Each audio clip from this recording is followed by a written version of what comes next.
whatever issues you have, whatever problems you have, whatever obstacles you're encountering, whatever challenges you are facing, remember, Jesus Christ is way, way greater, beyond and above all the challenges put together. Why are you worried? The doctor said you have 3 weeks to live. Who cares? The doctor said you have 3 weeks to live. Who cares, my beloveds?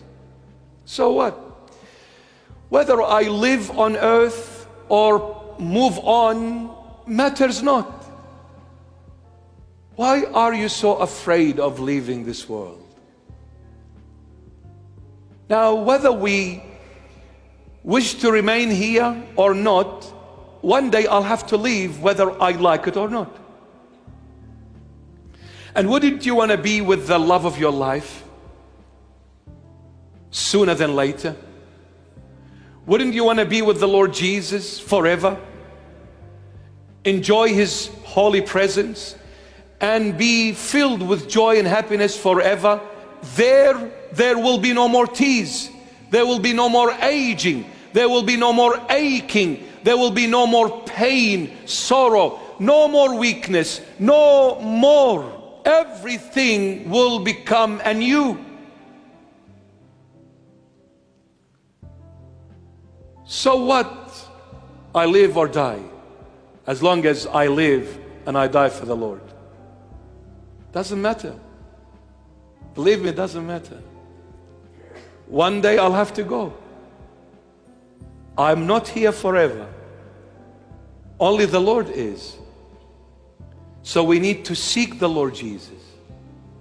We need to beg Him to have mercy on us, to bring us back to Him, to show us the way, for He is the way. Live for the Lord and enjoy the moment with the Lord. The people the Lord has given you, love them. The people the Lord has brought them your way, embrace them. The people the Lord has put you in the midst of them, pray for them and look after them. It doesn't matter they give you a hard time or not. It doesn't matter they are nice to you and sometimes not so nice to you. It matters not. The Lord gave you these people. Maybe to you this person is not smart enough, is not beautiful enough. Who cares? Do you think you're smart or beautiful? You're not. All of us are the same. Every single one of us we have in us good things and bad things, beautiful things and not so beautiful things. But what matters is one thing: focus on the Lord and embrace everything the Lord gives you. Even the partner you're with who is a pain in the neck, thank God for that partner. And when I say partner, I mean your husband or your wife, okay? No boyfriend, girlfriend. The Lord Jesus is the only reason for our existence. The only reason. Love the Lord, my beloveds. Love the Lord.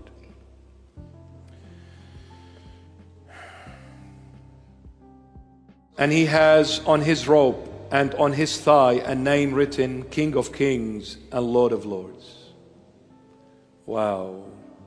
He was king on the cross, and He is king in His second coming, in His first coming, from the very beginning till the end and forevermore. He is the king. Whether dressed up or naked, He is the King of all kings and the Lord of all lords. When they crucified Him, He was reigning and ruling. Before the crucifixion, He said it. He said, if it wasn't my Father who gave me this, you wouldn't have been able to capture me. It is I who put it, and it is I who take it away. I am willingly going into the tomb, but I am coming out of the tomb also by myself. Why? Because I'm the king. I rule. You thought you got rid of me. You thought you stripped me naked. You thought you kicked me, punched me, and slapped me, and whipped me, and nailed me on the cross. All of that time, I am the King of Kings and Lord of Lords, because I came to establish the kingdom of heaven on earth. That's why I allowed you to do it. I am the one who rule. Even when you nailed me on the cross, I was ruling over you.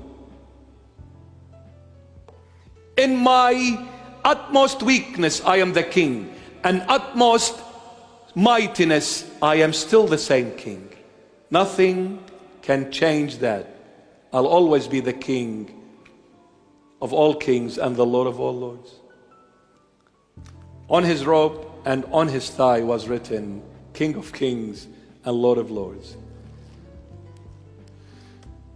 On the cross, Good Friday, he is the king. And on Sunday resurrection, he is the king. In his first coming, he is the king. And in his second coming, he is the king. He'll always be the king. You know why? Because the king is born the king. That's why in a country where there is a king, there is no voting. You don't vote a king in, and you don't vote the king out. You only vote when there is a president or a prime minister in that country.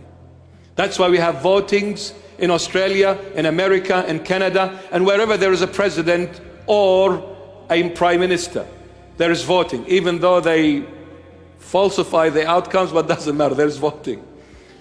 But when there is a king, you don't vote, because the king is the king, whether you like him or not, accept him or not, that never changes.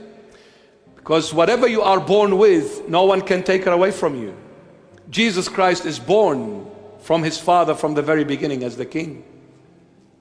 So he will always be the king. Whether you drag him in the street or he sits on the throne, he is ruling.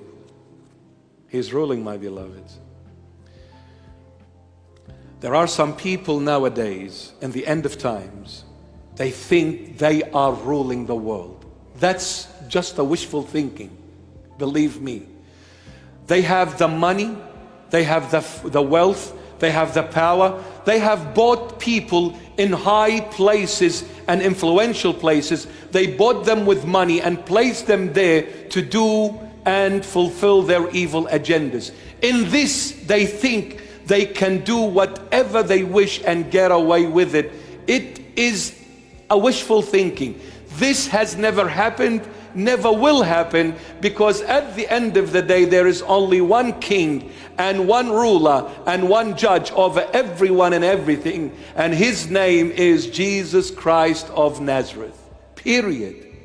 No one rules except him. No one, my beloveds. So they can do whatever they want. They won't go very far. The grave is awaiting them. And when they go into that grave, judgment is fulfilled upon them. Judgment, my beloveds. When you see the Lord Jesus in the next life, you will then and then only understand